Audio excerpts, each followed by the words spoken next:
Bonjour, quel est votre nom et votre âge approximatif?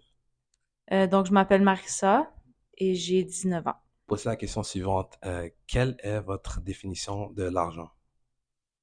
Ben, je dirais que l'argent, c'est un revenu que tu reçois en faisant du travail qui te permet de vivre, d'acheter ta nourriture, d'acheter euh, tes vêtements, d'avoir une bonne vie, dans le fond. Tu sais, qui te permet de sortir avec tes amis, ça peut être physique, mais c'est aussi, tu sais, mettons, quand tu penses à des comptes de banque et tout, mais Est-ce que vous travaillez? oui. Ok. Est-ce que vous pouvez nous donner peut-être en chiffres une différence entre le travail à temps plein et le travail à temps partiel? Euh, Comme le salaire d'un. Non, non, non, pas le salaire, peut-être en nombre d'heures. Ouais, ben, en ce moment, tu sais, j'ai seulement 2 cours, fait que je suis capable de faire des 20 heures par semaine, à peu près. Mhm. Temps plein, normalement, c'est 40 heures. Euh, mais, ouais, c'est ça. Pour, mettons, des étudiants qui ont des sessions normales, c'est de 10-15 heures, temps partiel, moi, 20 heures, tout dépendant de l'emploi du temps. D'accord, cool. Et est-ce que le fait de travailler a un impact sur les performances académiques ou non? Ben, de mon bord, ça a jamais eu un impact parce que j'arrivais à bien balancer le tout. Tu sais, quand j'étais au secondaire et tout, je travaillais pas des 20 heures, je faisais peut-être des 10 heures. J'ai fait du tutorat de side, tu sais, qui me permettait d'avoir mon temps à moi, en plus d'autres choses, puis d'avoir des bonnes notes quand même, là. D'accord. Puisque que vous êtes étudiante, euh, d'après vous, est-ce que un diplôme, ça a une valeur monétaire? Le Ben, diplôme. si on parle en fait du travail qu'on peut faire plus tard, probablement je dirais que oui, parce que quelqu'un qui est diplômé du cégep ou de l'université a plus de chances d'avoir une job mieux payée que quelqu'un qui a même pas son diplôme du secondaire, par exemple. T'sais. Mettons travailler au McDo ou comme je sais pas moi, qui ramasse les poubelles. Je dis pas que c'est ça les jobs qu'il y a après, mais tu sais, t'as moins d'opportunités puis de chances d'avoir des travails qui demandent beaucoup de compétences que tu acquiers justement au cégep et à l'université. Donc, en ce sens-là, oui. C'est plus en sens.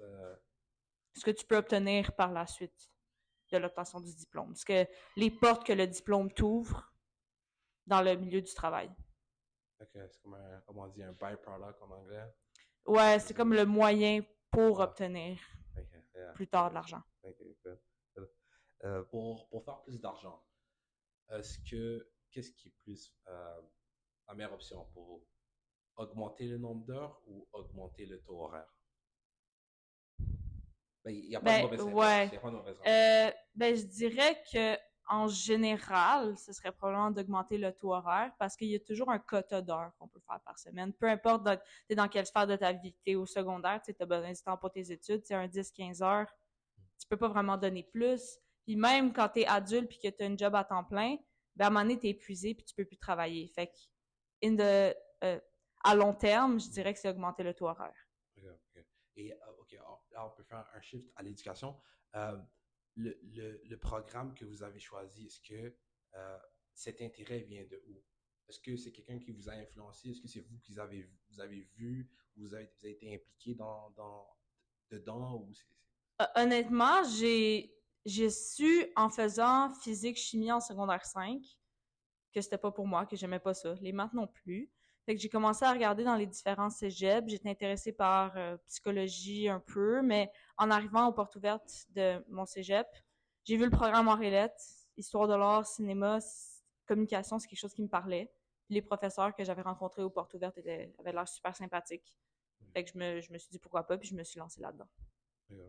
puis ça a bien été? Oui, c'est vraiment, c'est un parfait fit pour moi. Il y a beaucoup de gens qui disent que l'argent amène, en anglais, on dit du greed. Peut-être en français, je pourrais même pas bien te faire la traduction. Ouais, Greed. l'avarice. Ah ouais, l'avarice, merci. L'avarice. OK. Est-ce que d'après vous, c'est vrai ou non? Euh, je dirais que ça dépend de la personne parce qu'il y a du monde que, tu sais, ils ont de l'argent puis ils ont pas peur de le dépenser. Yeah. Euh, c'est sûr que quand tu as un certain niveau d'argent, tu veux garder. Des fois, c'est comme, t'es comme, OK, j'ai tel nom dans mon compte de banque, t'aimerais ça garder ce nombre-là. Fait que tu fais preuve d'un peu plus de recul puis tu fais attention sur ce que tu dépenses. Yeah. Mais, tu sais, je connais quelqu'un dans mon entourage que je sais qui est comme milliardaire puis il, il chiale sur toutes ses dépenses, là. Tu sais, un petit 20$, des fois, ça le rend. Tu sais, à donner un 20$ à son fils, c'est comme, c'est tough, tu sais. Fait que, je, je dirais pas nécessairement que ça, c'est pas un concept général. Je pense que ça s'applique plus individuel, selon la personnalité de la personne. D'accord. Parfait. Ben, merci. Ça va être fin l'entrevue. Avez-vous quelque chose d'autre à dire ou c'est tout pour vous? Non, je pense que ça va être tout pour moi. Oui, D'accord. Merci. J'apprécie votre temps. ça Merci. fait plaisir.